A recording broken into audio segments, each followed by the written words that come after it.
La más cordial de las bienvenidas. Muy buenas tardes. Sean ustedes bienvenidos a la presentación del libro intitulado, que lo tenemos por aquí, Los andamios de la memoria, 100 años del muralismo en Jalisco. Esta actividad en el marco de las actividades que realiza la Asociación de Historiadores de Jalisco, Carmen Castañeda. Me da mucho gusto, si me permiten, presentarles a esta mesa de especialistas que nos van a acompañar esta tarde. En primer lugar, me gustaría darle la bienvenida a la coordinadora de este libro y autora también del texto, la maestra Cintia Daniela Gutiérrez Cruz, de la Escuela de Conservación y Restauración de Occidente. Bienvenida, Dani.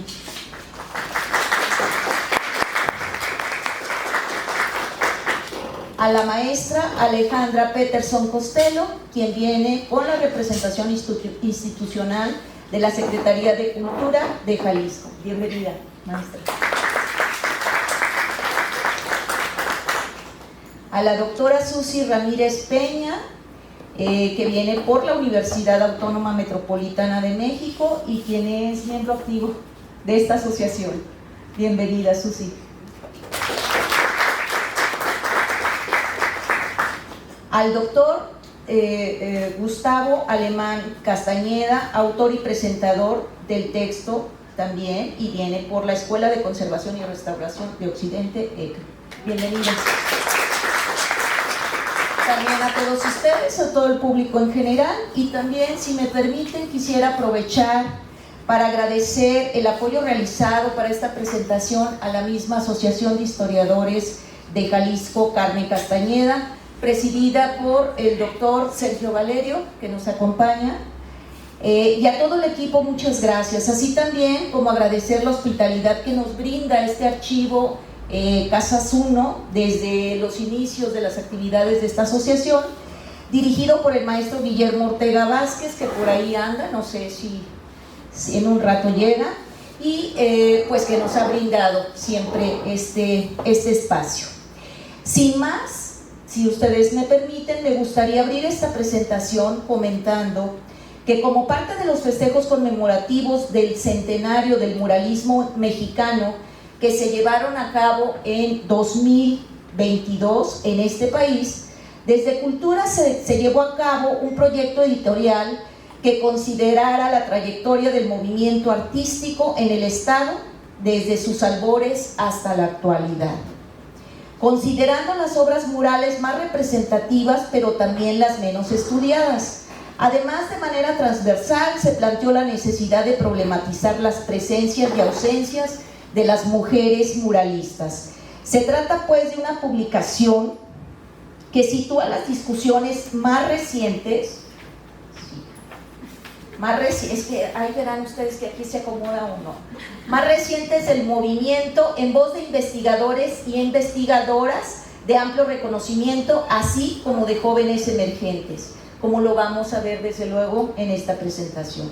Y ahora me gustaría, si me permiten, también darle el uso de la voz a la maestra Alejandra Peterson Costello, quien viene en la representación institucional de la Secretaría de Cultura en Jalisco.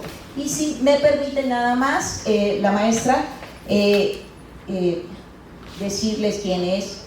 Actualmente es directora de Desarrollo Institucional en la Secretaría de Cultura en Jalisco, donde está a cargo de planeación estratégica y proyectos especiales. Alejandra tiene una licenciatura en Conservación y Restauración de Bienes Muebles por la Escuela de Conservación y Restauración de Occidente en Guadalajara en 2009 y una maestría en Estudios del Arte por la Universidad Iberoamericana en la Ciudad de México. Ha trabajado como restauradora en museos en Connecticut y Alemania. Además, cuenta con una experiencia como curadora, escritora cultural y profesora. Vive y trabaja en Guadalajara y es madre de una niña de 3 años. Adelante, por favor. Muchas gracias. Bienvenida. ¿Sí se escucha, verdad? Sí. Bueno, me da muchísima emoción estar aquí. Me dicen que hay muchas alumnas de la ECRO. Bienvenidas a todas, a todos.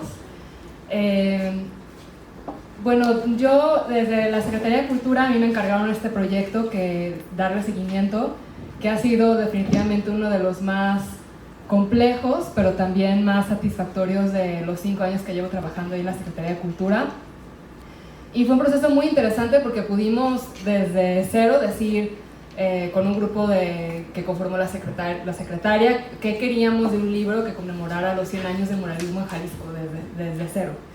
Y pues no fue una tarea sencilla porque definitivamente hacer un listado de cosas que queremos incluye dejar fuera todo un listado de cosas que no vamos a considerar. Las listas son discriminatorias en esencia, pero lo que quisimos hacer es contar una historia que no se había contado muy a fondo. O sea, sí había algunos autores que habían hecho como algunos artículos, algunos libros que mencionaban el tema como muy por encima, pero la historia del muralismo en Jalisco creíamos que era merecido ser contada, no solo por los ejemplares que tenemos de muralistas aquí en el estado, pero también porque sentó las bases de un movimiento a nivel nacional, y la historia fuera de la Ciudad de México no siempre se cuenta ni se conoce. Entonces posicionarla desde ahí nos pareció importante. Entonces, bueno, todavía mucho sin saber cómo, quién, etcétera, hicimos un listado de las cosas que sí queríamos. Y uno era hablar de esta ausencia de mujeres, es decir, el hecho de que no hubiera muralistas mujeres no significa que no pudiéramos hablar de las razones por la cual existían estas ausencias, entonces era algo que sí tenía que estar. Hablar de muralismo en el Estado, porque bueno, así como el centralismo, nos quejamos del centralismo en el país, pero es algo que también se replica en el Estado, ¿no? Entonces, hablar de los murales fuera de Guadalajara y cuáles fueron sus características. Luego también queríamos hablar de la materialidad, porque bueno, sabemos que el muralismo no solamente fue una etapa de experimentación figurativa y narrativa, de cómo plasmar el mensaje revolucionario en los muros, etcétera, sino que también fue una búsqueda experimental técnica. Y entonces en esta búsqueda nos parecía también importante sentar las bases, explicarle a la gente pues lo más básico, que para ustedes restauradores y restauradoras parecerá muy obvio, pero diferencias entre cáustica y temple y fresco, falso fresco y todas estas cosas que influyen muchísimo en el resultado final y en este proceso también de los muralistas, ¿no? De cómo iban ellos encontrando su técnica favorita. Entonces ahí entró la Escuela de Conservación, la ECRO, de una manera muy contundente, y yo creo que de una manera muy, muy importante también. Y luego también queríamos que el libro no solo fuera las mismas voces hablando una y otra vez de lo mismo que ya sabemos, que todo el mundo habla. Queríamos que también fuera una plataforma para nuevas voces académicas y académicos que están escribiendo sobre murales en Jalisco. Entonces también queríamos que se abriera esa oportunidad, no escuchar los mismos de siempre, que sin embargo hay voces muy importantes que se complementan muy bien en el texto. Está Ernesto Lumbreras, está Renato González, que es un experto en Orozco. Entonces al final el libro, bueno, es como encontramos un equilibrio de muchas de las cosas que queríamos. Entró Dani como coordinadora editorial, que fue quien aterrizó todas estas cosas, encontró a la gente indicada para escribir las cosas indicadas. Y también entró en juego Elisel Guillén, que fue nuestra diseñadora editorial, que también fue una parte muy importante, porque bueno, todas estas ideas y todos estos textos finalmente terminan en un objeto, ¿no? Y la persona que coordina la existencia de ese objeto, como el diseño y demás, también es una parte muy importante del proceso. Y una parte interesante es que al momento de estar decidiendo cómo queríamos la portada, ustedes encontrarán que todos los libros de muralismo, de su portada, pues tienen un mural, el mural favorito o el hombre de fuego, como lo que decidan. Y aquí no queríamos darle una importancia mayor a uno u otro mural, porque estábamos hablando de una historia pues mucho más horizontal. O sea, no hablábamos de murales preferidos o de los mejores o de los más feos, o sea, no, era de una historia que había que contar de una manera más objetiva.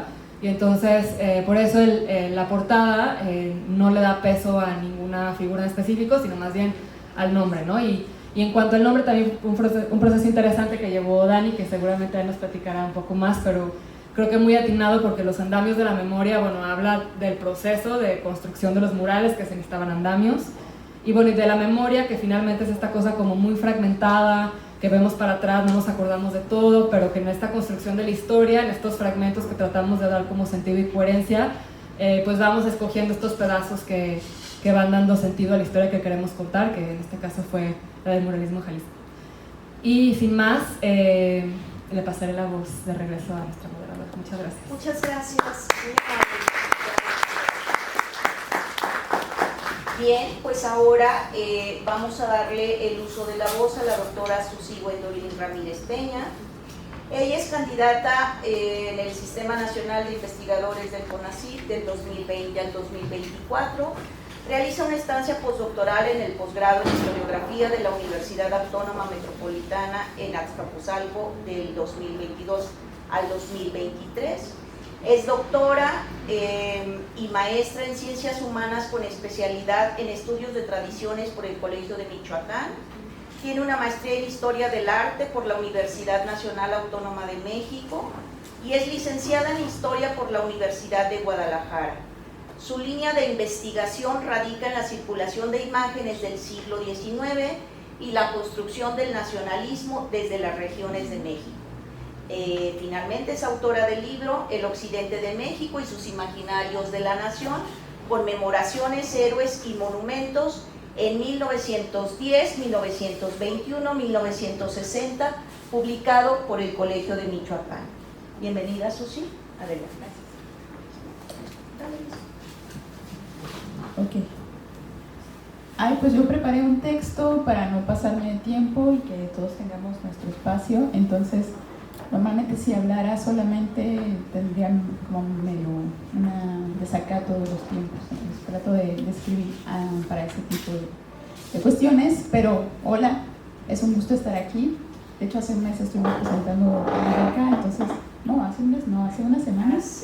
3 semanas. 3 semanas. Entonces, estoy muy contenta de volver a estar aquí. Por eso digo que eres miembro activo. Soy miembro activo. Bueno, empiezo. Primero, me gustaría mucho agradecer la invitación para presentar este libro a una de las autoras, coordinadora editorial, maestra Daniela Gutiérrez Cruz, con quien comparto varios y muy gratos recuerdos de la formación en la Universidad de Guadalajara y en el Colegio de Jalisco. Gracias, Dani.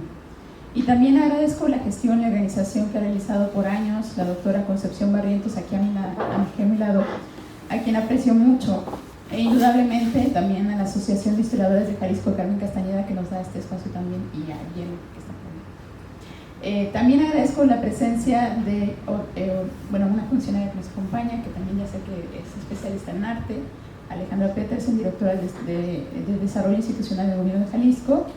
Y también quisiera hablar de otros amigos de antaño que están presentes aquí, Adrián Charlois, Alice Madrigal y también Guillermo Ortega y atrás. Los andamios de la memoria, 100 años de muralismo en Jalisco, publicado en 2022 por la Secretaría de Cultura del Gobierno del Estado de Jalisco, tiene 19 artículos de 14 autores de distintas generaciones, todos académicos, todos interesados en el muralismo mexicano. Lleva 4 ejes temáticos que nos van dando un norte de cómo van a presentar su trabajo. El primero se llama Centro y Periferia, el inicio del muralismo, con 7 capítulos, donde van apareciendo diferentes personajes del muralismo, no solo el que conocemos más, que es Orozco, Carlos Orozco Romero, Javier Guerrero, Amado de la Cueva, Jesús Guerrero Galván, José Parras Arias, por mencionar algunos. Y el segundo eje, que sí va sobre Orozco, se titula La obra portentosa de José Clemente Orozco, con 3 artículos, 3 capítulos específicos, dedicados a 3 edificios que dominan el espacio público en la ciudad de Guadalajara. El primero es de Lumbreras, dedicado al Paraninfo principalmente, pero también a otros espacios de la Universidad de Guadalajara. El de Sofía Naya, dedicado al Palacio de Gobierno, con este gran hidalgo que todos conocemos y que está en los libros de texto gratuito de Guañadir. Y el tercero de Renato González Melo, dedicado al Hospicio Cabañas y sobre todo también al conjunto de la Capilla Central. El tercer conjunto temático, continuidad y ruptura, se dedica ya a lo que casi no se estudia o que casi no se conoce, la segunda mitad del siglo XX.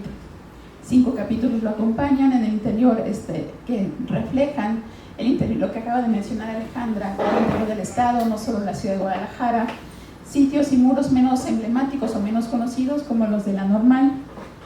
Y finalmente, el último núcleo que presenta presencias y ausencias, las últimas décadas, dedicado con 3 aportaciones, 3 participaciones.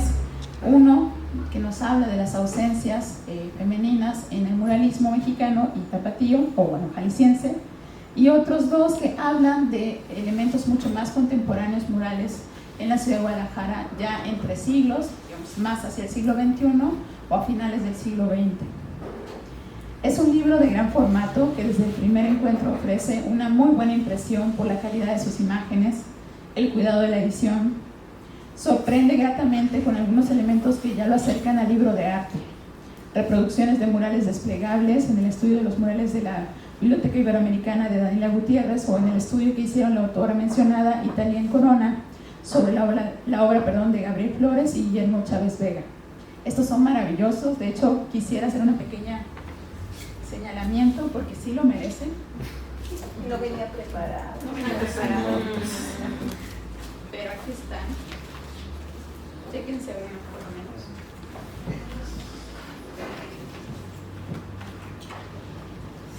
O sea, yo ya con esto estoy enamorada. Perdón. Como este hay otro 2, otro o otra no. Ok. Perdón. Sí. Y o anexos de bocetos en menor tamaño, que son como regalitos sutiles, en un capítulo sobre Orozco en la Universidad de Guadalajara de Ernesto Lumbreras, o en la aportación de Sofía Naya sobre Hidalgo pintado por Orozco. Ya con eso se antoja mucho comprar el libro. O sea, no lo estoy vendiendo, pero... En este libro hay un claro interés temático y geográfico. El muralismo en Jalisco, sin embargo, es un señuelo. Abarca mucho más. De alguna manera los autores se las han arreglado para sugerirnos una nueva lectura sobre las redes intelectuales construidas entre círculos artísticos desde temprano siglo XX, como en el Centro Bohemio, que ya está estudiado por Arturo Camacho Becerra, y hasta los tardíos años 80. Dichas redes permiten cuestionar un estatismo creativo y repensar, aunque suene a un lugar común, aquellos vasos comunicantes entre el muralismo que inició en la ex capilla de San Pedro y San Pablo en el centro de la Ciudad de México, o en el famoso también Colegio de San Ildefonso o Preparatoria Nacional también en la Ciudad de México.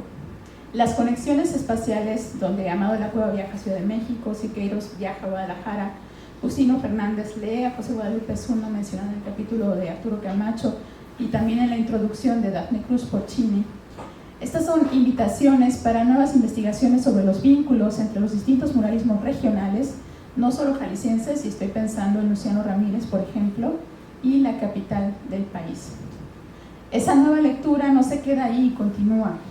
Por ejemplo, dejando entrever las relaciones o conexiones visuales entre las famosas tarjetas de visita que ya proliferaban antes de la Revolución Mexicana, pero también los libros ilustrados, las fotografías de prensa, la publicidad, en la propia obra de muralistas tan estudiados como José Clemente Orozco, como bien desarrolló el doctor Renato en su capítulo.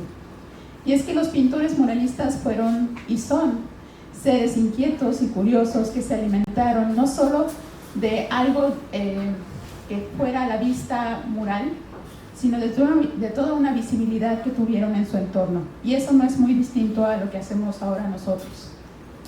Ahora, sobre la materialidad, yo estoy muy contenta por ese capítulo que incluyeron, porque es importante y porque además es un libro que se puede difundir en un público mucho más amplio. Pues bueno, sobre la materialidad de los murales resulta muy didáctico y cuidadoso el capítulo de Gustavo Alemán y Mara Pimienta, quienes nos llevan de la mano para entender la complejidad de técnicas en la factura de los murales, que también lleva intrínsecamente el tiempo y los cambios en el uso de elementos milenarios como el temple o la encáustica y los modernos como el acrílico.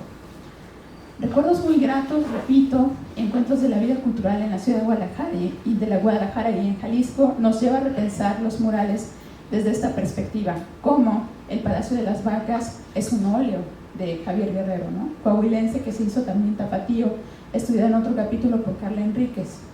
Mural que puede ser vinculado por técnica a la ex hacienda de la Moreña en la Barca, Jalisco. O como los murales de José Parrezares en la ex escuela modelo Miguel Ahumada, hoy sede de la ECRO, dejó una huella del temple jalisciense. Y resulta innovador también porque hay pocos estudios que se detienen a describir estas técnicas detalladamente para el público especialista y no especialista. Y aquí un gusto muy personal. En el apartado de citas tenemos 2 descripciones de primera mano de 2 pintores muralistas muy reconocidos.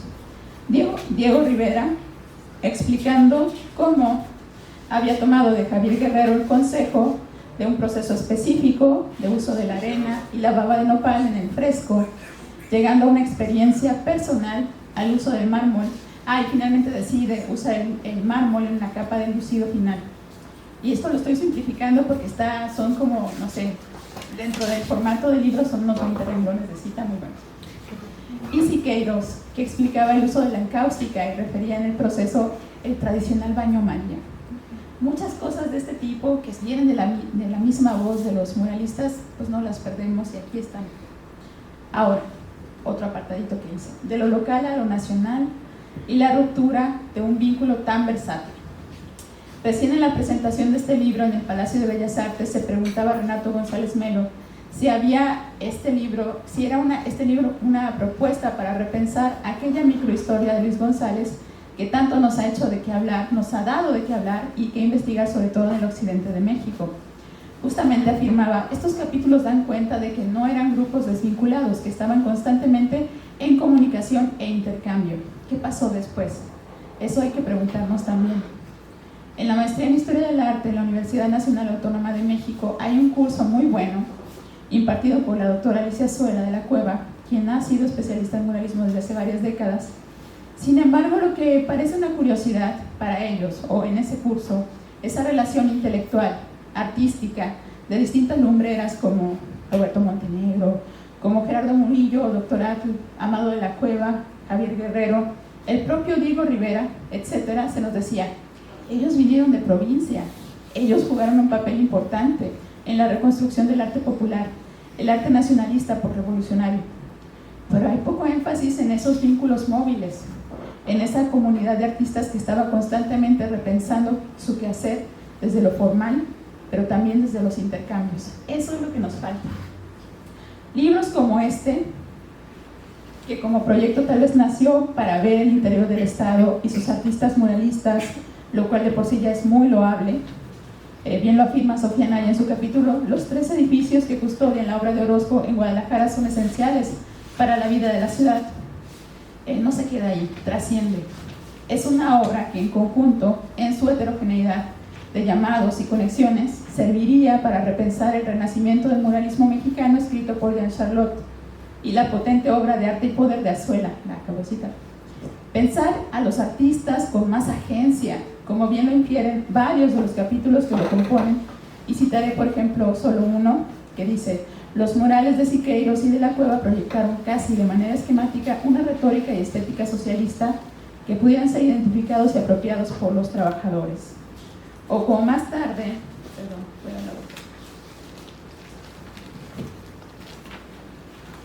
lo señalan Tailén Corona y la propia Daniela Cruz Gutiérrez. Luego de la portentosa obra orozquiana, vi una posible fase de decadencia que permitió otras expresiones entre el figurativismo y el abstraccionismo vinculados a la generación de ruptura, los neorrealistas jaliscienses. Eso está bueno. Ausencias, mujeres, ¿no? Las ausencias pensadas desde lo que no pudieron pintar las mujeres artistas contemporáneas, al movimiento muralista planteado por Hilda Monraz, y destaco el ejemplo que da de María Izquierdo, buscando pintar murales cuyos proyectos fueron cancelados por Diego Rivera de último momento, pero también Maris Bustamante, mucho más contemporánea a nosotros, profesora de la UAM Azcapotzalco, donde ahora me ubico institucionalmente, quien trabajó con un colectivo de artistas, no grupo, y después conformó con otras 2 compañeras artistas un grupo que se llamó Polvo de Gallina Negra. Por cierto, muy buena la exposición el año pasado en el hospicio de este grupo, Polvo de Gallina Negra. No obstante, como bien observa Monraz, con muchos otros ejemplos más cercanos de iniciativas por dar espacios a las mujeres artistas, aún falta mucho por hacer en términos de visibilidad y de estudio.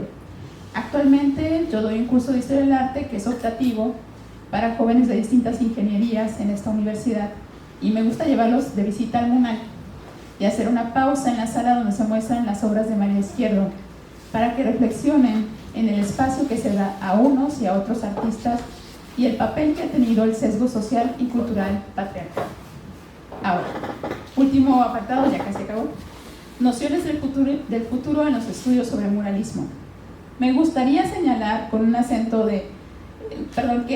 cómo es un acierto el entrelazamiento de estudios de la pluma de especialistas de la Ciudad de México como Renato González Melo o Dafne Cruz e investigadores del Occidente como Arturo Camacho, Sofía Naya, de la Escuela de Conservación y Restauración de Occidente como Gustavo Alemán, Daniela Gutiérrez, Guillermina Guadarrama, Ernesto Lumbreras, Carla Enríquez, Mara Pimienta, Javier Ramírez, Raúl Rueda, Talien Ojeda e Hilda Monraz.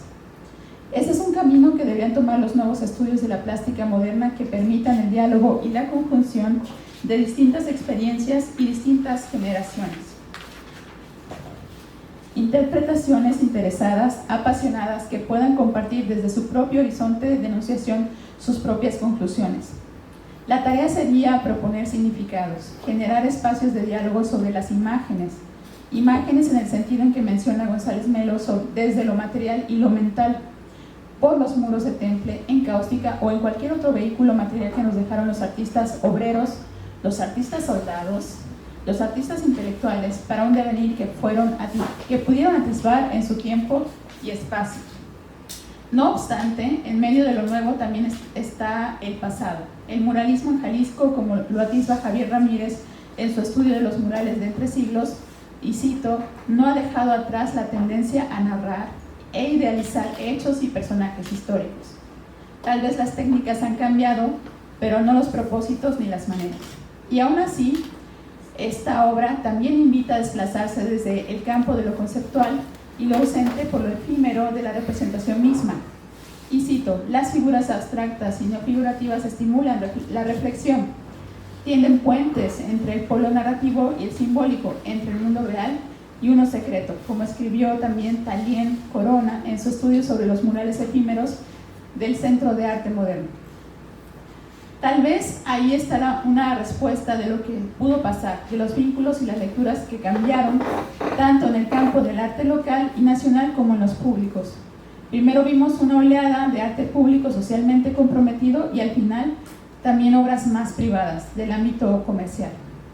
Gracias a los 14 autores, gracias a esa conjunción que nos permite como lectores repensar, traer a la memoria no solo a Orozco, sino a otros muchos artistas jaliscienses en pleno centenario del muralismo. Y finalmente, hago una sugerencia, que es el negrito en el arroz, una sugerencia para la siguiente edición, porque seguramente la habrá, y es esta: que se incluya un mapa o algún plano general de la ciudad. Alemán lo hace en su capítulo para mostrar los cambios en la zona de Agua Azul, donde los lectores puedan conocer los espacios en los que se encuentran los murales enunciados. Ya sé, los jaliscienses a lo mejor ya los conocemos, pero hay más lectores, ¿no? Y no todos los jaliscienses los conocen. Pero conociendo el impacto de los murales a nivel nacional e internacional sería un plus recomendable. ¿Sí? Muchas gracias. Agradecemos esta propuesta de lectura que hace muy atinadamente la doctora Susi Ramírez, y estaba hablando, yo creo que también a ustedes les venía a la cabeza en qué momento ese texto va a tener una versión virtual, ¿no? Porque bueno, ya nos dirán no, sí, la vamos a liberar, yo creo que al final de año. Sí, porque creo que todo mundo lo preguntamos. Y bueno, esta fue una propuesta. Vamos a escuchar ahora la propuesta del maestro Gustavo Alemán Castañeda, que déjenme decirles, él, aparte que nos va a hacer esta presentación, es autor del mismo texto. Y si me permite nada más presentarlo, él es profesor de tiempo completo de la ECRO, es profesor del Seminario de Taller de Restauración de Pintura Mural, es profesor de asignatura de la UDG Virtual. Desde el 2016 es profesor de distintas asignaturas en la maestría de evaluación, es miembro de la Junta Académica desde el 2020, actualmente es estudiante del doctorado en gestión de la cultura UDG, maestro en evaluación, Universidad de Guadalajara, 2013-2015, de bienes muebles, Escuela de Conservación y Restauración de Occidente, fundador de Avante, empresa de restauración y evaluación de arte en 2015, y entre otras publicaciones quisiera señalarles precisamente donde participa el maestro, que es en este texto, que son Los Andamios de la Memoria, 100 años de muralismo, en el capítulo Muralismo y Arquitectura Moderna en la zona del Agua Azul. También en este mismo texto el capítulo Muralismo, Conceptos, Técnicas y Materiales, capítulo en coautoría con María Pimienta Sosa. Por favor, si es tan amable, doctor, perdón, maestro, sí, nos hace el favor, maestro, doctor, usted siéntase cómodo. Muchas gracias. Adelante. ¿Sí se escucha? A ver. ¿Sí?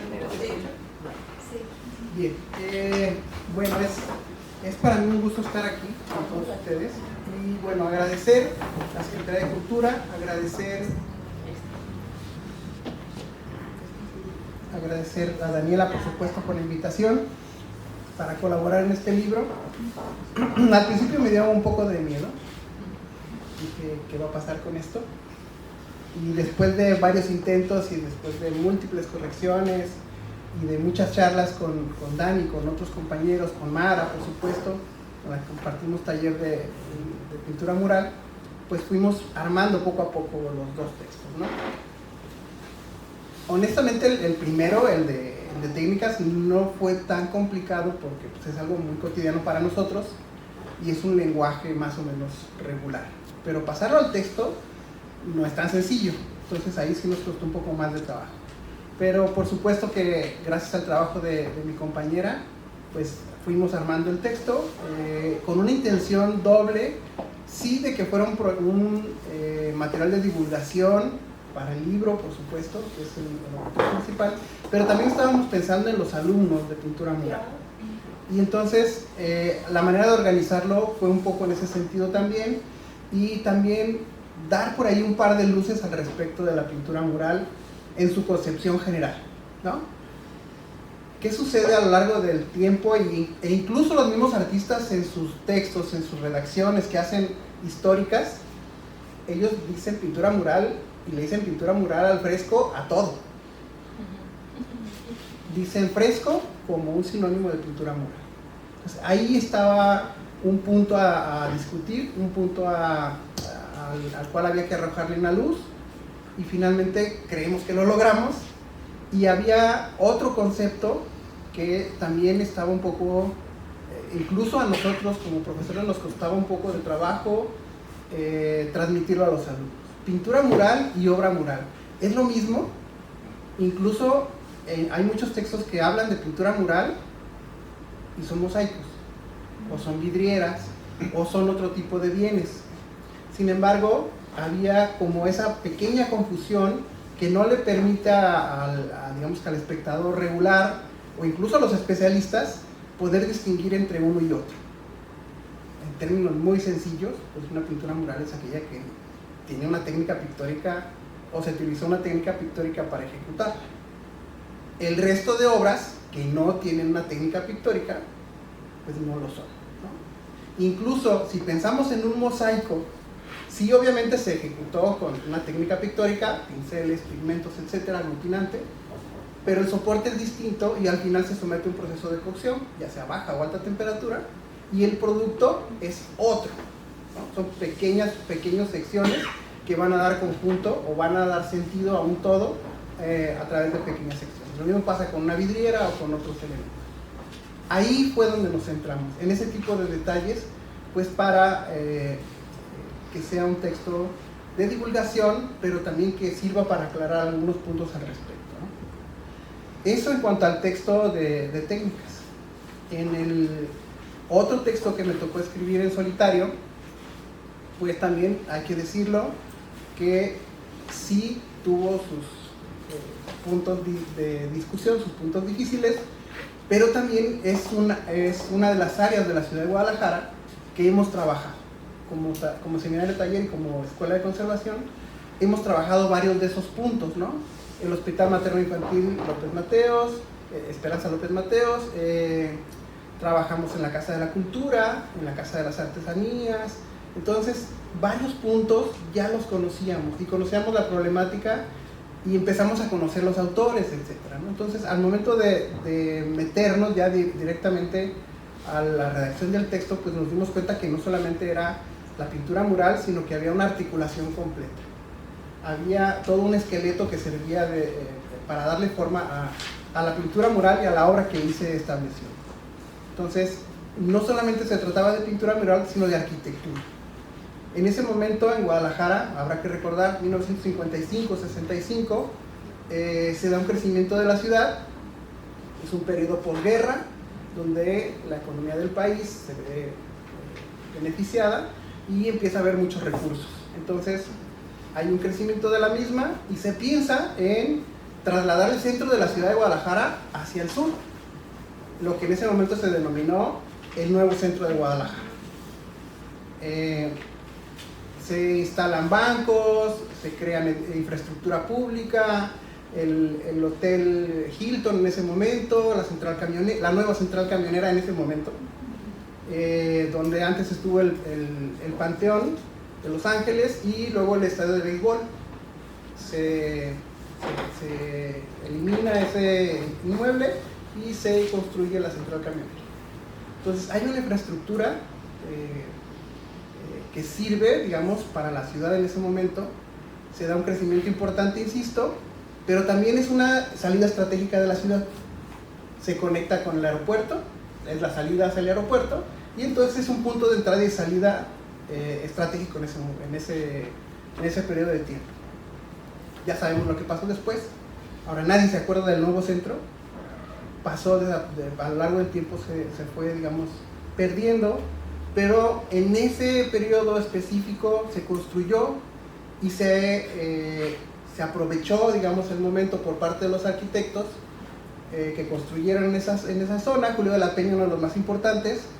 Eric Cufal, por supuesto, también participa ahí. Nos dejan el teatro, nos dejan la Casa de las Artesanías, pero incluyen a los artistas, a los artistas del momento importantes, ¿no? Y quedan plasmadas ahí muchas obras. No las voy a enumerar porque son muchas y son muchos autores y no me quiero equivocar. Y bueno, queda todo eso en ese espacio, en ese sitio, y en este momento desapercibido por muchos de nosotros, ¿no? Eso fue una parte importantísima del libro. Pero también no queremos dejar de lado a un autor en específico, que es José María Servín.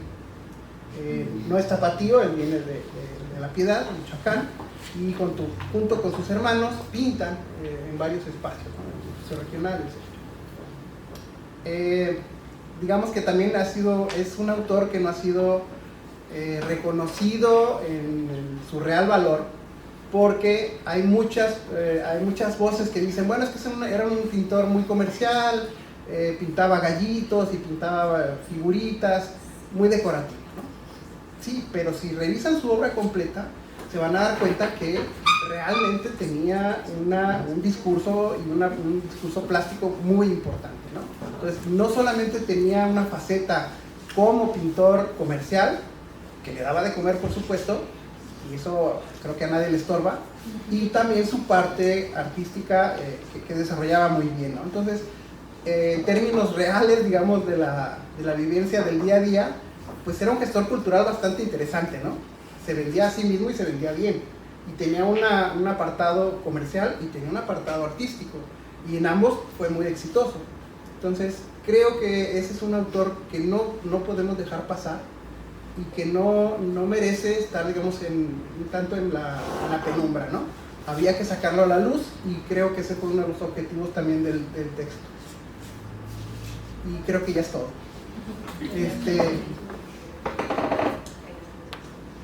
Sí, van a convivir muchas corrientes, y además, como bien lo dice Daniela, que bueno que lo dices, hay obra muy importante y de muchas técnicas, ¿no? En ese momento también hay que resaltar eso. Está el mural de Montenegro en la Casa de las Artesanías, un mural muy muy particular modo de ver las cosas, no solamente materiales, sino en el plano artístico, muy valioso. Es una pieza muy interesante, pero también está la pieza de Carlos Mérida al exterior, y además está la cerámica de Jorge Wilmot en el portón de la Casa de las Artesanías. Entonces, solo en un sitio, y además la arquitectura de él. Entonces, es una visita imperdible, hay que ir a verlo, y además la pintura de Servín, que también está ahí. Entonces, hay un conjunto, digamos, que bien vale la pena visitar, bien vale la pena conocer, y que son muchos los espacios que hay que rescatar. Antes de terminar, y creo que ya me pasé, no sé, el tiempo, hay otro espacio que a mí me resulta muy interesante, que es el Hospital Materno Infantil Esperanza López Mateos. En este momento es un tanto complicado entrar, porque además es una maternidad y es complicado el acceso, ¿no? Pero en el antiguo acceso del hospital están dos pequeños murales, uno de Gabriel Flores y el de Chávez Vega, ambos de la maternidad. Ambos con el tema de la maternidad, una maternidad de Gabriel Flores tradicional, indígena, y una, en ese momento, medicina moderna. Si vemos los instrumentos y todo lo que se representa ahí en términos médicos, ya digamos, ya pasó un poco a la historia, pero son dos murales muy interesantes, muy importantes, pero por las modificaciones al propio inmueble, en este momento son prácticamente inaccesibles. Están por ahí en un cuartito donde pasan muchas cosas, de repente es auditorio, luego ya no es, luego es bodega. Entonces ahorita ya no sé qué sea, pero es otro de los espacios que bien vale la pena rescatar, digamos, o al menos plasmar en un libro, y que se ponga en primer plano. ¿Qué más hay?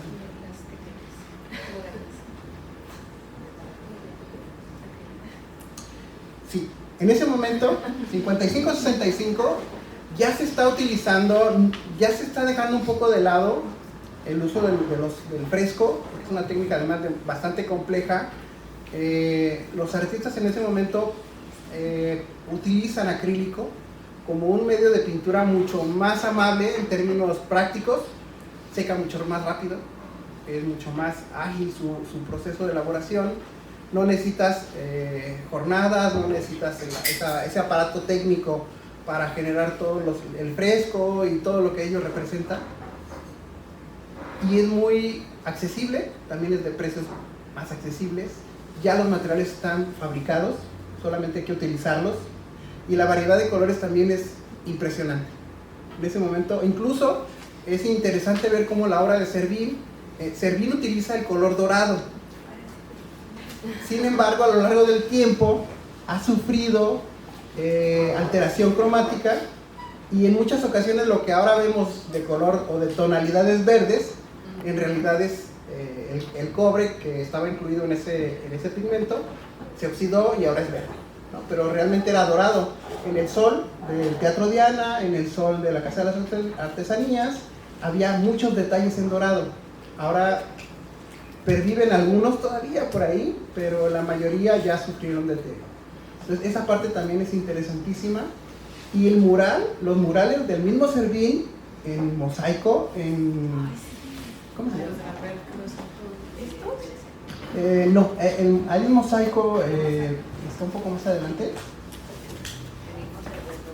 Y está ahora es un lugar privado, hay una alberca ahí, es un centro de recreación, y dan clases ahí está, de natación, etcétera. No recuerdo ahora el nombre, se me fue, pero son bellísimas. El tema es distinto, la representación es completamente distinta a lo que podíamos observar en Servín. Sin embargo, no traiciona su parte de diseño, y va a incluir en otros espacios su tradicional sol y luna.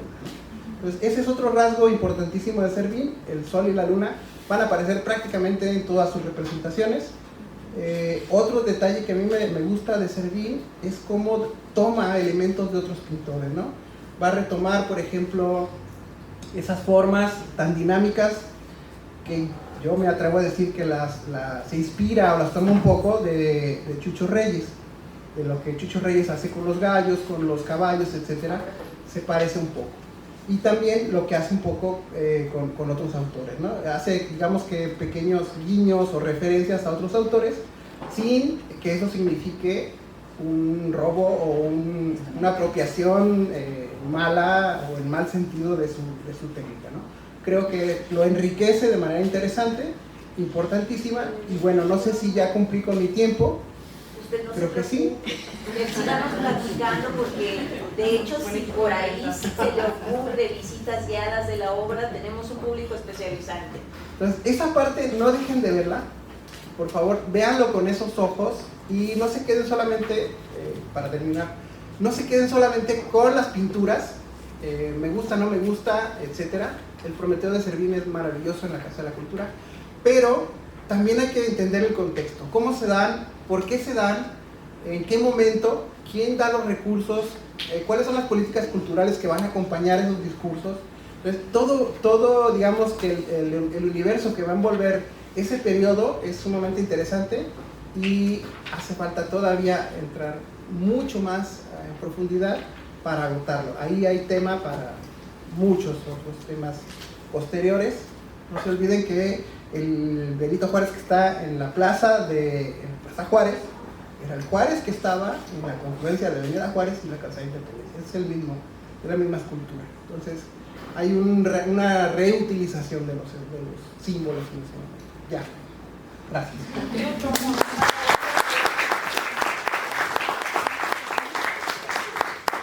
Bueno, pues ahí está la invitación que hace el maestro Gustavo, esta invitación tan detallada que nos ha hecho en esta presentación, y ya todos saboreando aquí el texto, que además pues sí nos van a hacer el favor también de venderlo. Y para cerrar esta presentación, a mí me gustaría pedirle pues a la coordinadora de esta obra, a la coordinadora editorial, que entre algunos puntos con los que ella quiere cerrar esta presentación, pues es como muy interesante que nos platiques todo detrás de cámara, ¿no?, del trabajo de toda esta obra. Me parece que todo el mundo estamos como esperando que nos cuentes un poquito eso. Y yo quisiera presentarles a la maestra Daniela Gutiérrez Cruz.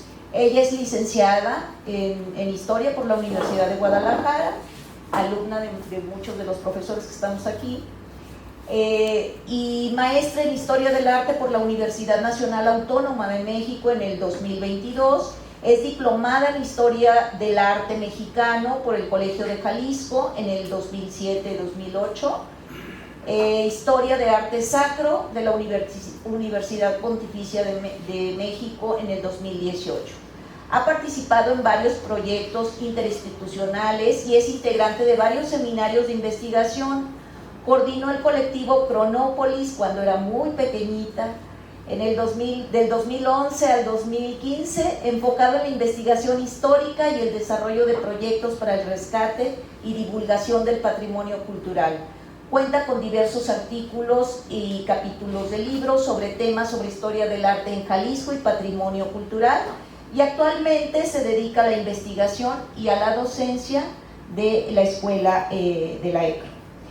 Pues adelante, Dani, por favor, si eres tan amable.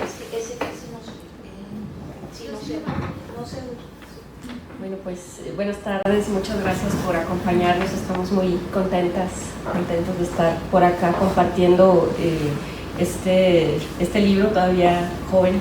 Apenas se presentó la primera vez en marzo, hace un par de meses, y seguimos presentándolo en diferentes foros.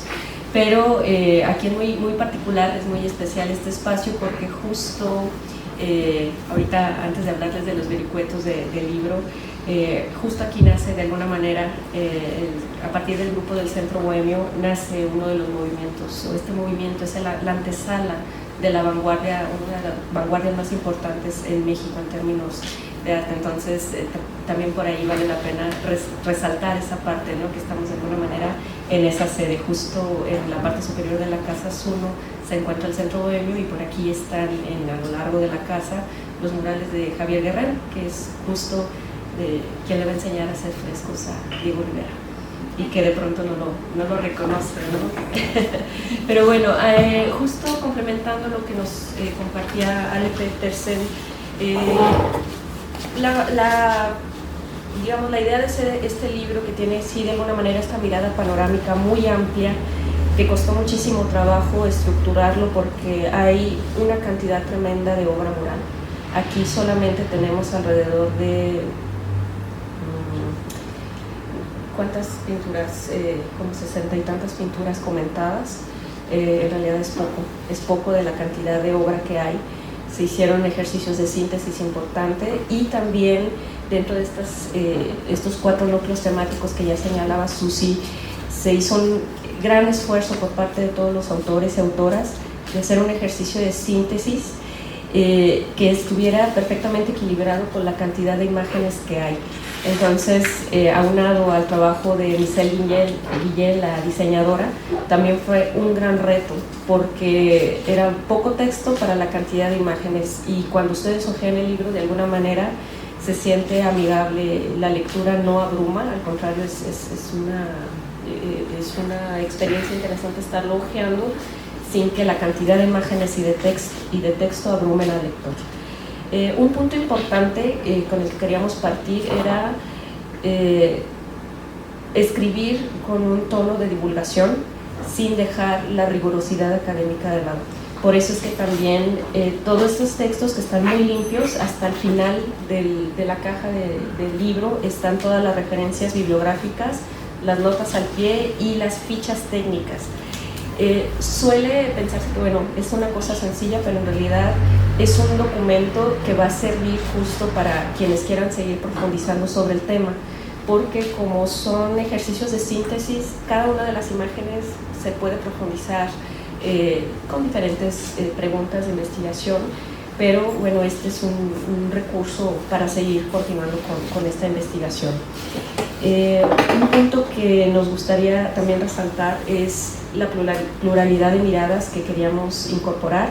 Ya le comentaba de los investigadores de larga trayectoria, pero también de los jóvenes emergentes cuyo trabajo de investigación de posgrados por lo general están reflejados en este texto, ¿no? Entonces eso es valioso, darles o que nos dieran esta oportunidad de publicar a aquellos que apenas estábamos como de alguna manera abriéndonos camino, y estamos al lado de investigadores de mucho reconocimiento, no solo en México sino a nivel internacional.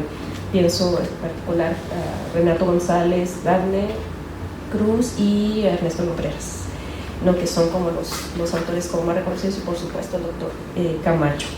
Entonces esto también implicó una puesta en diálogo desde diferentes miradas disciplinares, y eso también le abona mucho al acercamiento sobre los diferentes casos de estudio que se abordan. Entre ellos me gustaría señalar, bueno, ya aquí aprovechando que están nuestros alumnos y alumnas de la Escuela de Conservación, tiene esta mirada así desde la materialidad, desde el campo de la conservación y restauración, pero también desde la historia del arte, las ciencias sociales, los estudios de género y la crítica literaria. Entonces, de alguna manera es una mirada también que le abona diferentes matices a lo largo del libro. Un aspecto administrativo que también vale la pena señalar en un libro de esta naturaleza es la cantidad de personas que hay detrás de un trabajo de esta naturaleza, aunque se trata de dar los créditos correspondientes tanto a las autoridades de la institución como a todos los autores, autoras y trámites administrativos diversos. Sí vale la pena señalarlo porque cada una de estas imágenes, específicamente cada una de estas imágenes, requiere una gestión no solamente del espacio para hacer el registro de la toma, que en este caso le hicieron 2 grandes fotógrafos, Carlos Díaz Corona, que es un fotógrafo muy reconocido, especialista en registro de obras de arte, y un egresado también de la Escuela de Conservación, que es Antonio Serva Velasco, y que tienen pues también un gran aporte porque son imágenes, cada una de ellas está perfectamente bien cuidada. No es una cosa sencilla hacer registro de obra mural, porque la pintura mural está adosada al muro y dependemos de las luces del inmueble, pero también de las luces naturales y de los rebotes. Entonces tenían que hacer magia, podían durar horas para sacar la toma adecuada y hacer pues las ediciones correspondientes. Aunado a eso, bueno, Ale y todo su equipo, por acá nos acompañó por otras cuestiones, Andrea Arellano, también, que nos apoyó con la gestión de imágenes, la gestión de derechos de imágenes. Eso es muy importante señalarlo, porque tenemos afortunadamente todos los permisos para reproducirlas, pero específicamente gracias al apoyo de la maestra Susana Chávez, hizo una gran gestión específicamente para la reproducción de obra de Orozco. Es un tema, no sé si ustedes tuvieron la oportunidad en el momento de consultar el libro de Renato González, el de La máquina de pintar, que es un libro enorme, pero no tiene ni una sola imagen, justo porque la gestión luego de las imágenes es muy complicada. Todo el texto habla de imágenes, pero no hay ni una sola. Entonces, el hecho también de que podamos aquí observar al lado de la descripción de estas imágenes, del estudio a profundidad de las imágenes, desde el aspecto formal, técnico, sociocultural, simbólico, pues también abona muchísimo. Y un punto importante pues son justo estos guiños que se incorporaron justo en el marco de la exposición de Apoderarse todos los muros, que son los bocetos preparatorios, el dibujo preparatorio, los bocetos preparatorios para la obra mural, que esto implica un proceso creativo, ¿no? O sea, el proceso cómo va un muralista en este caso diseñando de lo micro hacia lo macro, y vemos, bueno, que ahí hay bastantes cambios a la hora de ejecutar la obra. En este sentido, ya para ir hacia los otros puntos que me gustaría abonar, aparte de lo que ya comentaron mis colegas y amigos y amigas, perdón, son las pinturas menos estudiadas. Las pinturas y los artistas menos estudiados, específicamente casi toda la revisión historiográfica que se hizo, digamos, el estado de la cuestión casi siempre cierra en las primeras etapas del muralismo en Jalisco. Por supuesto está pues la obra de la Biblioteca Iberoamericana, Casas Uno, o está por supuesto la obra de Orozco, y lo más que se estudia también es de Gabriel Flores. Pero entonces nos preguntábamos, ¿qué otras pinturas hay? ¿Qué otros artistas hay? Y de entrada, ¿dónde están las mujeres? ¿No? Entonces, bajo esa lógica, en estos núcleos temáticos se incorporaron solo para mencionar y hacerles una invitación, si tuvieran la oportunidad de ir a otros municipios a ver pintura. Se incluye obra en Zapotlán, que es del maestro Antonio Ramírez, que todavía vive, afortunadamente, y que él rescata la técnica del fresco y lo hace, o lo hizo magistralmente cuando todavía trabajaba. La obra que está de Gabriel Flores en Tequila y Lagos de Moreno, la de José Atanasio Monroy, si tienen la oportunidad de conocerla en Autlán, en la escuela Chapultepec, y que está en Autlán, y que aquí en Guadalajara está en el CUSEI, y que por cierto aprovecho el comercial, el maestro Gustavo Alemán está al frente de la primera etapa del proceso de restauración de estos murales que están en Rectoría del CUSEI, que son maravillosos también justo en este marco, en esta transición de la Guerra Fría. La obra que está en Tlajomulco, en Zapopan. Entonces tenemos obras como un poco dispersas, inclusive la más lejana es la de Ojuelos. Dicen, bueno, ¿cómo llegó pintura mural hasta allá? Bueno, lo hay, y afortunadamente ahí Raúl Rueda, que también tiene una publicación de divulgación sobre la ruta de los murales en zona metropolitana, escribe en este libro y nos apoya en la parte de la cultura en los municipios. Entonces, pues en efecto es una mirada panorámica, hay muchas áreas de oportunidad, todavía muchas preguntas de investigación, pero aún así de alguna manera estamos satisfechas con el gran trabajo que se hizo, porque era necesario. Y cierro justo en este sentido con bueno, en realidad me gustaría hacerles una pregunta, si conocen alguna pintora muralista que se desarrolló aquí en Jalisco, que no sea María Izquierdo. ¿Les suena alguna? ¿Conocen alguna? Y a nivel nacional. Esa es una inquietud que acá una hija de Tomás Coffin hizo un texto en el Hospital de Refugio en San Pedro de la Paz. Ok, muchas gracias por allá. Pues está Reina Lazo, Eso. correcta, Elena. Muy bien, muy bien.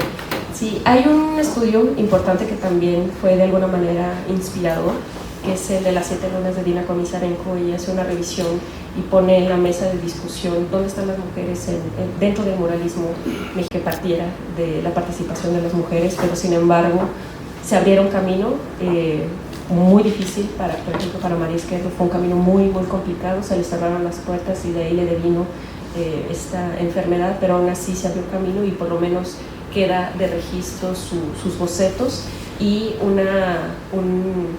a mí me gustaría que Ale nos platique un poco sobre eso, porque lo explicas muy bien, cómo la postura de los propios muralistas se contradice en el ejercicio de la creación plástica, en el sentido de las injusticias o en el sentido de la aplicación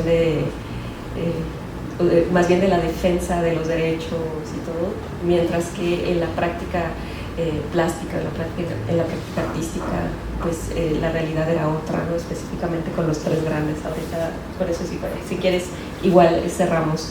Y bueno, comentarles justo a manera de invitación y cerrar con esta presencia de las mujeres, que son pocas y que justo se van a abrir camino en el campo más bien ya de arte contemporáneo, ya cuando ingresa los movimientos abstraccionistas, y que los podemos encontrar en el Centro de Arte Moderno que estaba en el actual Museo Raúl Anguiano.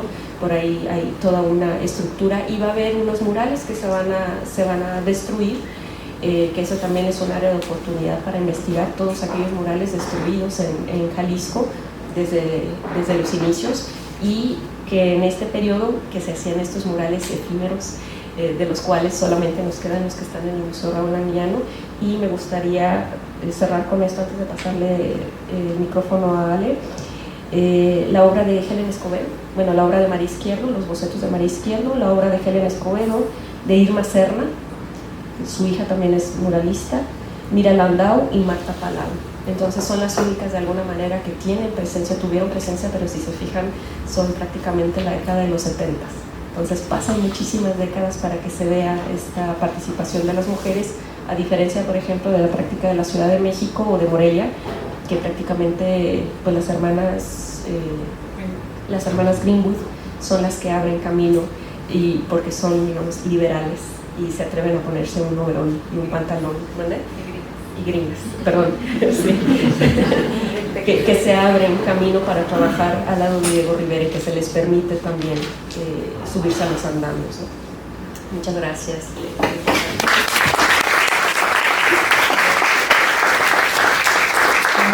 Con historia de pilón. Bueno, antes se me olvidó por completo y lo tenía así, lo voy a decir al inicio, y se me olvidó darle muchísimas gracias a la Universidad de Guadalajara, porque bueno, la historia del muralismo en Jalisco es en gran parte los murales que están bajo la custodia de la universidad, y bueno, y poder colaborar con ustedes en el acceso, en los derechos, en poder contar esta historia también con la historia que ustedes resguardan, fue indispensable. Muchísimas gracias. Entonces, bueno, como epílogo la historia, bueno, el caso paradigmático de María Izquierdo, que seguramente ya muchos de ustedes sabrán, pero María Izquierdo, que ya era una artista muy consagrada, que fue la primera mujer mexicana en exponer fuera del país, en Nueva York, su pintura alabada por Diego Rivera, y le dan un muro en un edificio muy importante que era como la alcaldía de la Ciudad de México, el edificio de gobierno de la Ciudad de México. Ella tenía sus andamios, había entregado sus bocetos, se los habían aceptado, ya le habían dado anticipo, todo estaba en orden, y un día llegó y ya no la dejaron pasar. Y ya, o sea, ya tú no puedes pasar, y entonces pues fue una crisis para ella muy grande, de la cual nunca se recuperó, pero también no se quedó nada más en eso, sino que dio una gran batalla y escribió un artículo que se llamó El Izquierdo contra los 3 grandes, porque resultó que el encargado del edificio fue a consultar a Diego Rivera y a Siqueiros sobre el proyecto, ¿no? ¿Qué opinas del proyecto? Y les pareció que el proyecto y el edificio, que era tan importante, no ameritaba que una mujer estuviera ahí, ¿no? Que era un edificio muy importante para que fuera una mujer artista, y que mejor la mandara a donde las mujeres podían hacer murales, que eran los mercados, las escuelas, las ciudades fuera de la Ciudad de México. Entonces ella en su artículo de Perico concluye que es un crimen ser mujer y tener talento. Y bueno, esto es un caso muy importante porque nos abre una ventana de conocimiento indispensable para entender el rol del monopolio de los tres grandes, del monopolio de los muros de la Ciudad de México y de lo público, y también cómo las mujeres eran relegadas a este plano, pues muros o edificios que no se consideraban tan relevantes. Y al respecto también, bueno, las primeras muralistas mujeres que pintaron en el país, pues eran extranjeras, eran las hermanas Greenwood, se dio su nombre, pero se apellidaba Bloch, que también venía de Suiza y de Estados Unidos, y ellas venían de asistentes de Diego Rivera. Aprendieron a preparar murales, a pintar los bocetos, eran sus ayudantes y eventualmente encontraron algunos muros, las hermanas Greenwood, en el mercado Berardo Rodríguez en la Ciudad de México y después en muchos edificios, sobre todo en Morelia.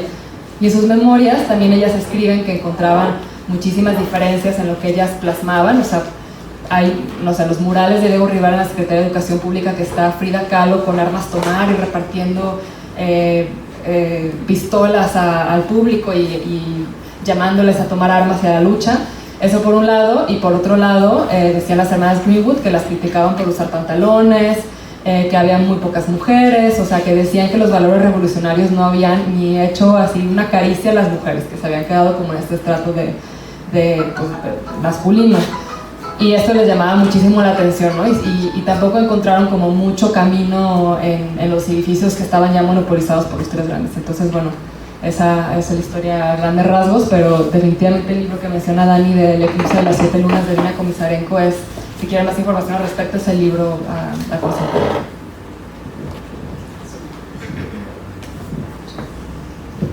Pues excelente cierre, Ale. Muchas gracias.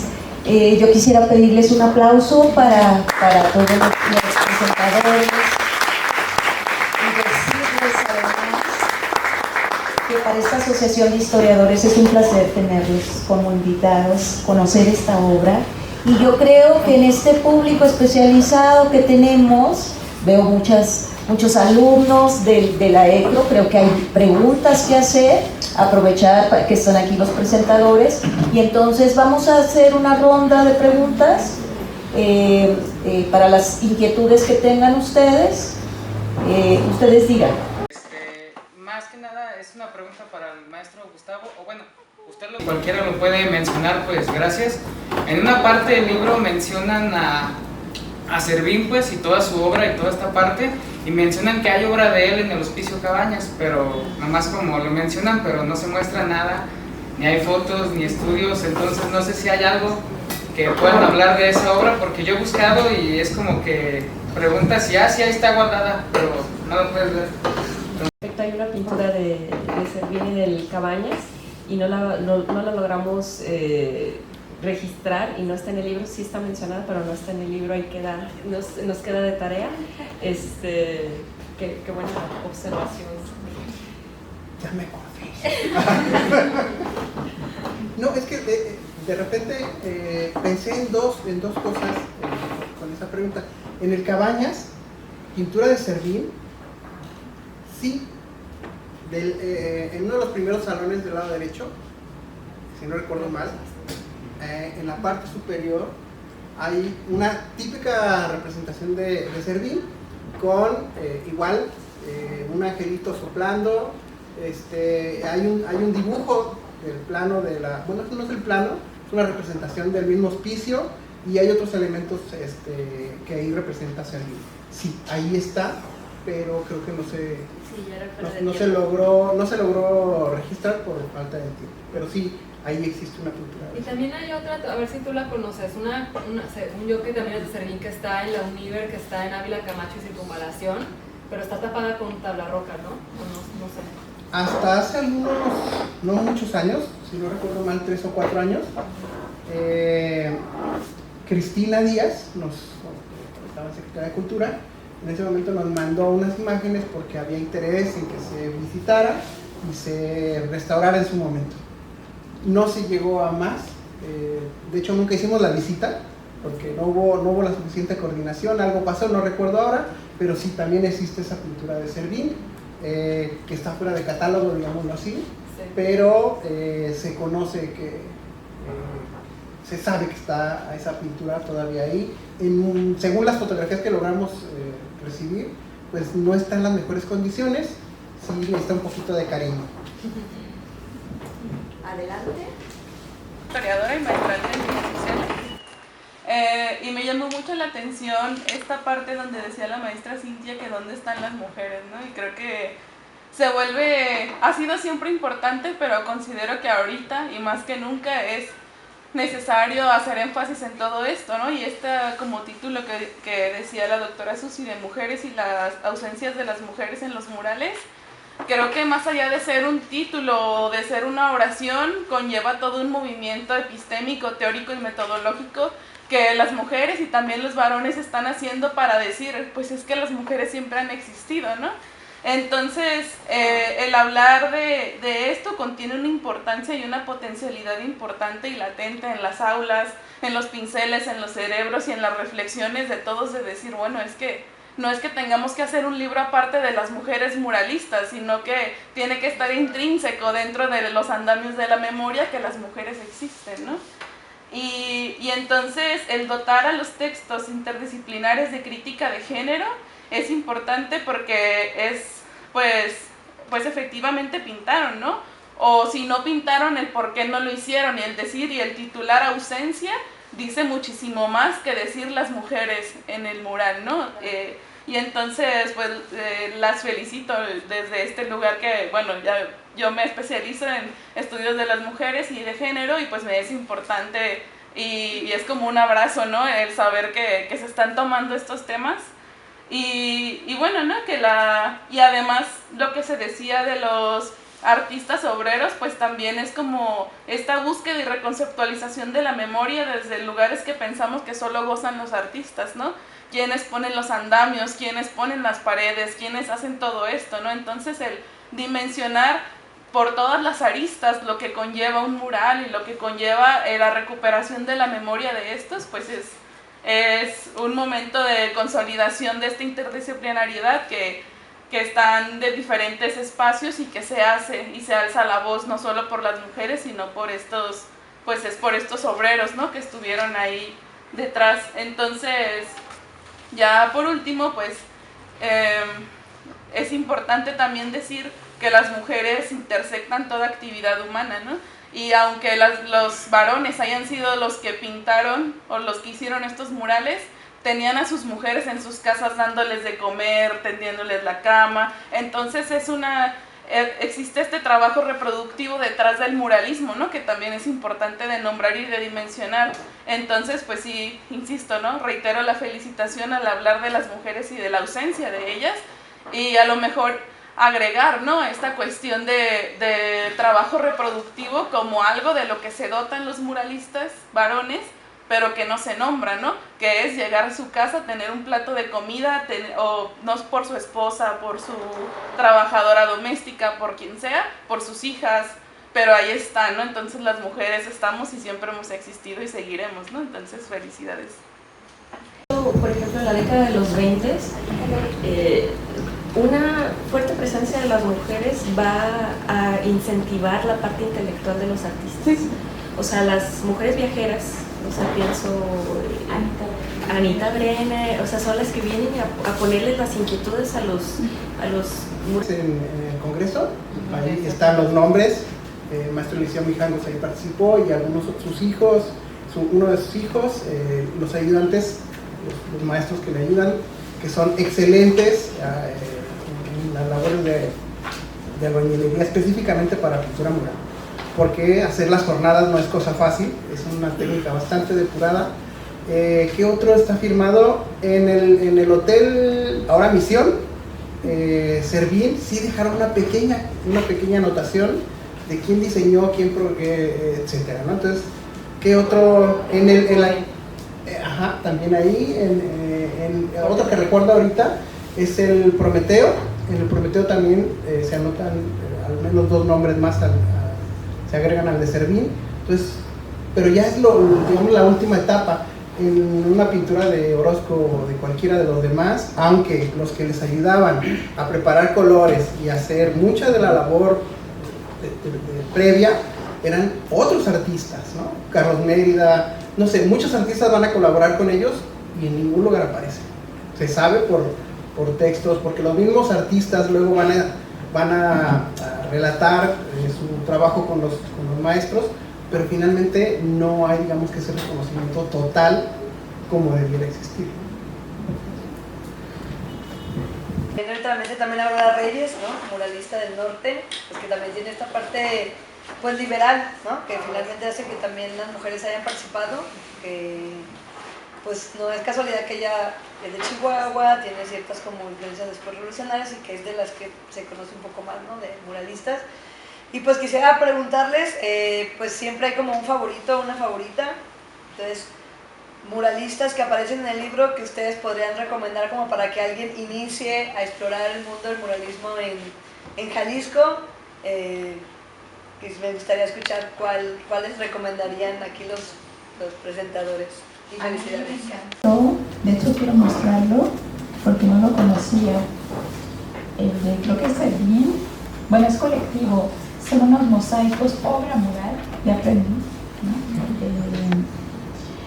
Que son unos mosaicos azul con blanco del portón de la Casa de las Artesanías. Es de Jorge Wilmot, Alejandro Clima y Salvador Vázquez por el Portugal. Sí me encantó. No sé si el portón de la Casa de las Artesanías. O sea, bueno, ya es muy subjetivo, ¿no? Pero a mí me encantó, es este. Y no lo conocía. Pero bueno, eso ya es algo mío, no sé.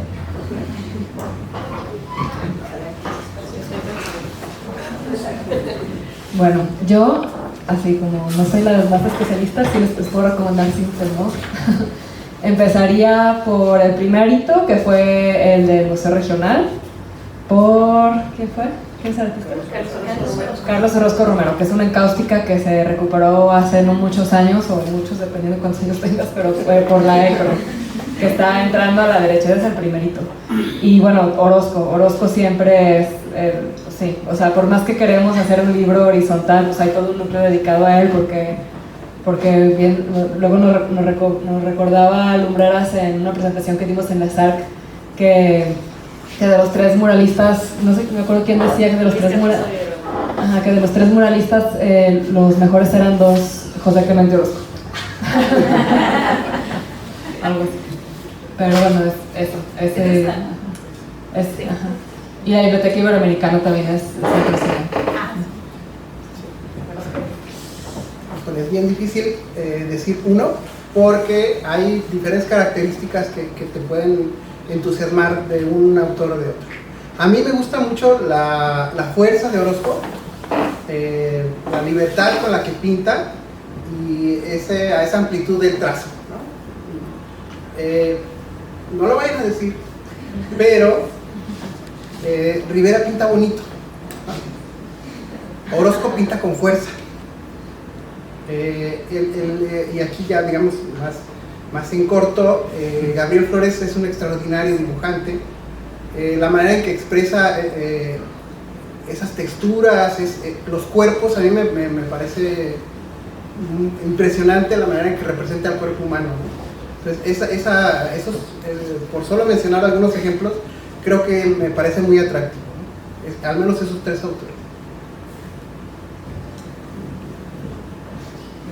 Para no repetir, por supuesto, Orozco siempre va a estar ahí, pero un lugar que sí vale la pena conocer, si no lo conocen, por el espacio y por el impacto simbólico que tiene, es la Biblioteca Iberoamericana.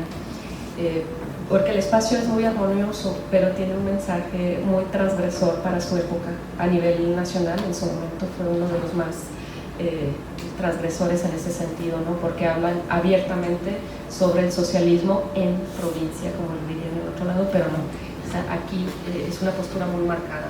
Y alguien que a mí me sorprendió, que lo conocía de lejos y que tuve la oportunidad de conocerlo más a profundidad a partir del libro, fue Monroy, José Atanasio Monroy. Por ahí, así como no me llamaba mucho la atención, es muy figurativo, pero en realidad es un gran dibujante.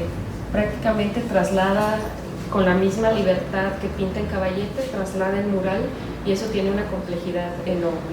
Y bueno, si tienen oportunidad, ir a CUSEI, por ahí el maestro les puede dar un recorrido extraordinario, porque también tiene una propuesta interesante, muy colorido, muy figurativo, y ya para manera más de contraste, los murales del CEMPS.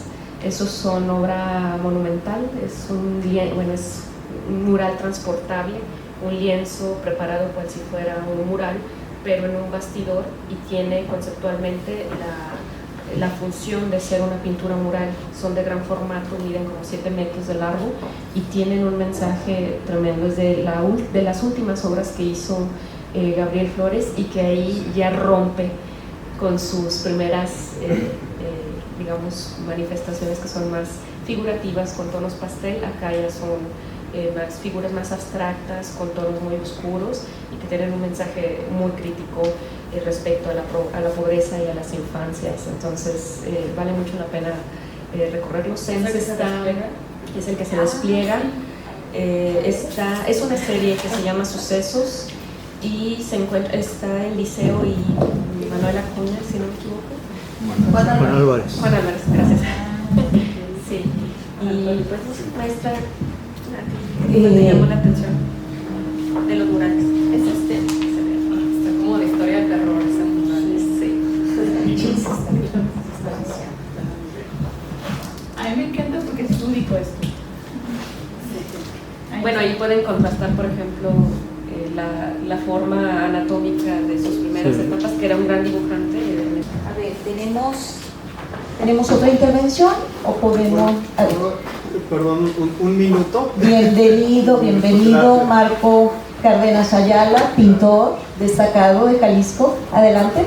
Qué presentación tan extraordinaria. Ya me siento desesperado por tener el libro en las manos. Además de sus textos que prometen mucho, veo la labor editorial finísima, la fotografía un lujo, y quisiera comentar que la pintura mural, más allá de la técnica, o la obra mural, más allá de la técnica, o el soporte, o estar pintada sobre un muro, es mural por su relación con el espacio arquitectónico, y que precisamente, es decir, son piezas que trasladadas a un sitio distinto no nos hablan igual, porque fueron conceptualizadas de acuerdo a la arquitectura y al espacio. Y allí me llamó con gran emoción cuando desplegaron el libro y tenían a 2 páginas la imagen, sí, reiterando Orozco en todas partes, pero la imagen del hidalgo de Palacio de Gobierno, de la escalera, que está tomada con un ángulo fotográfico que yo no he visto en ninguna publicación, y que precisamente nos habla apasionadamente de la relación del mural con el espacio en el que se encuentra. Pues es un libro que verdaderamente es una joya, sí, una pieza de arte, y muchas gracias. Muy bien, Marco. Pues nuevamente, gracias Ale por tus intervenciones, gracias Gustavo, desde luego a la coordinadora de esta obra y a la modelo de todo el